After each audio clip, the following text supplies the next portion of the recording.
on our calculator is put our calculators in radian mode. Your calculator will not graph correctly in degree mode. Now some of you who have really schwanky fancy calculators, yours might. But for the rest of us, we're going to hit the mode button. Right next to the yellow second button. The yellow one. We're going to go down to radians, and we're going to hit enter so that it's highlighting now the radian button. This is where I told you earlier this week, we're going to have to kind of start remembering to go back and forth. Okay? Now, what I would like us to do is just, let's graph first the sine curve. So that's the sine of x. And we just graphed the sine curve. We know when we graphed it, we were looking at the y values, but on your calculator, the y is already here. So we just put in the sine of x. Now, for my sake, I want you to hit your window button. You have some really crazy window here. But if you look at our graph that we did by hand of the sine function, we notice what's the biggest y value we go up to? And the smallest y value is? So down here in our y's, let's just make this for now be from -1, sorry about that, to 1. Okay? Now, remembering we just put our calculator in what mode? Radian mode. Radian are the what? These pi things, right? So now, I start at what point is this? 0. So I'm going to go ahead and just make that 0 for a minute. And I go up to, in pi's, how many of them? 2. 2 pi. So I'm going to go ahead and put that in as 2 pi. So you're going to hit 2, and then second, and the caret to get your pi key. Because we only want to look at this very first orange rotation of our graph for a minute. Okay? So if we're looking at this first cycle, or first rotation around our circle, we're just talking about from 0 to 2 pi. Or on our circle, we went from 0 once around until we got to 2 pi. So at this point, we put it in radian mode. We put our stuff in the y equals. And we did just change our window, so it went from 0 to 2 pi. And I know it switched it to decimal. That's fine. I'm not typing in that great big decimal. And from 1 to -1, because we knew our circle only has a radius of 1 at this point. And we hit graph. And we have a graph that looks a whole lot like our lovely orange graph, correct? You really did have a nice curve. I know. I can graph a sine curve. No messing around. What then do you think would happen if we went back to our circle? If we go around once, we get this graph. When I start back around my second time, do the numbers that I'm going to change at all? No. No. How about the third time? Anything change in there? No. No. What if I went backwards? Did my numbers change? Nope. No. So what we find is that this is one period of our graph. But that graph is actually a continuous curve. It's a circle. So we could then come down this way and then go back up. We're coming up this way and we're going to go back down. And we can easily see that on our calculators, faster than we can in the other. If we changed our window, instead, remember we had 2 pi here? Let's make 4, and we're still going from 0, but let's make it 4 pi. I was going to say be crazy and make it 8 pi. In a minute. Okay. We're going to add some negative ones here in a second. Okay. So now we should see our graph, this one, and then it should go around again one more time because we went from 0 to 2 pi, and then we went around again until we got to 4 pi. So if we graph that, we have one rotation, and then, oh, there's my second rotation. I would like to ride that roller coaster. So we have our first trip around the circle, and then we have the exact same thing when we go around the circle again. So everybody see that? Nice. We could even get all crazy and say, well, let's put in -2 pi. Oh, Miss Rumsey. I know. Crazy today. So now we're going around backwards once. Once backwards around the circle. So we're going to get this side over here. And now when we hit graph, you can see, whoops, there's one trip around the circle. There's, oh, can't find it. There we go. You got it. Let's see. 0, there you go, to there.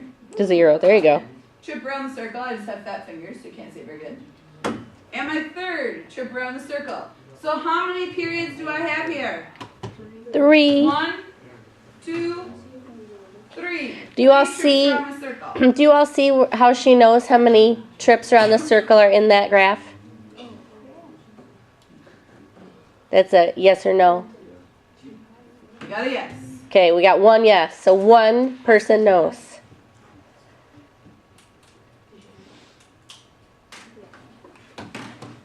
So we have that same pattern, if you will, 3 times. It starts here and it goes once around and it stops. And because remember, it starts at 0 and ends at 0. Then the second time, it starts at 0 and it stops. Trip number 2. And then the third time, we start at 0 and then we stop.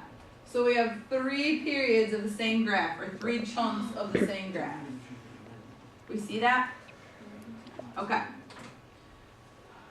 We can do the same thing if we look at our window and we change our scale.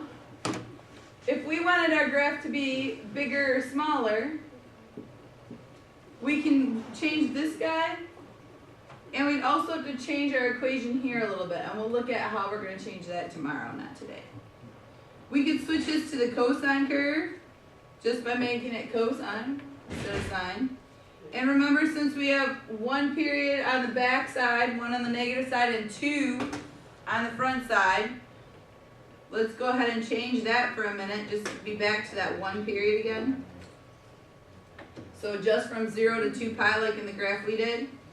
And we would start at 1, we go down, and we come back up. If we changed our window, we would get more of those rotations around the circle. Boyer wanted to make this 8 pi a minute ago. I did. So we go down, up, down, up, down, up. So it starts at 1, so that rotation ends at 1. So So we 1, have 1 rotation right here. and it stops at 1. Stop. Next one starts. Next one starts there. So we're at We have another 2. one starts here. 3, Stop. and 4. And that makes sense because 1 trip around was 2 pi, and we just put in 8 pi. And 8 pi divided by 2 pi is Is 4. 4. Yes, I can see you're very excited and entertained. You know, you might get so crazy as you might like straighten your hair or something now this weekend. When you just got crazy in math. No, probably not though. Can't go that crazy in 1 week. Not too much in 1 week. Alright, so we have talked a little bit about the curve. We have not finished our talking about the curve. We're going to finish it tomorrow. We've talked a little bit about converting from radians to degrees.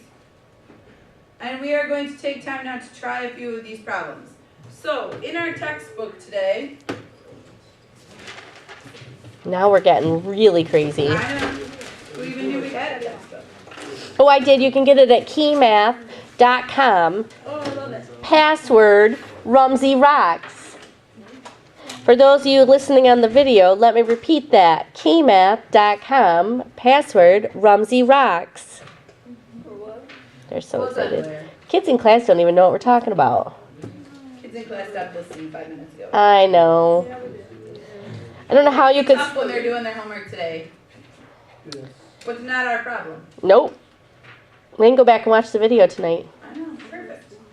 Okay, so.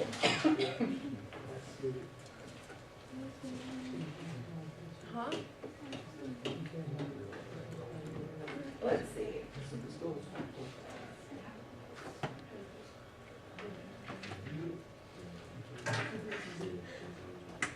We are going to do a couple of easy schmeezy problems.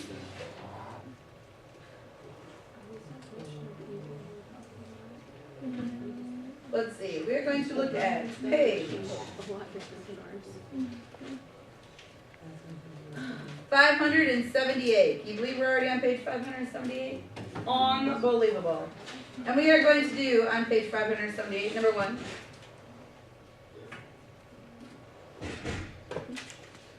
I gotta see if I want to do any other one.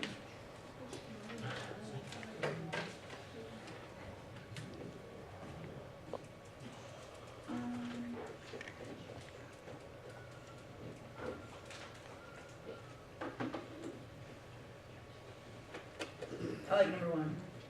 I'm not too fired up about the rest of those right now.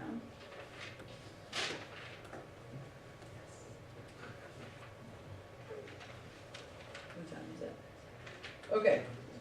For right now, I like number 1. I don't want to do the graphing ones till tomorrow because we didn't finish all our graphing notes. So let's do number 1 on page 578, and then we're going to go back and do some review of the stuff from earlier this week. On page 484, I want you to do number 5. And number 9, because that's kind of fun. And number 11. That's it.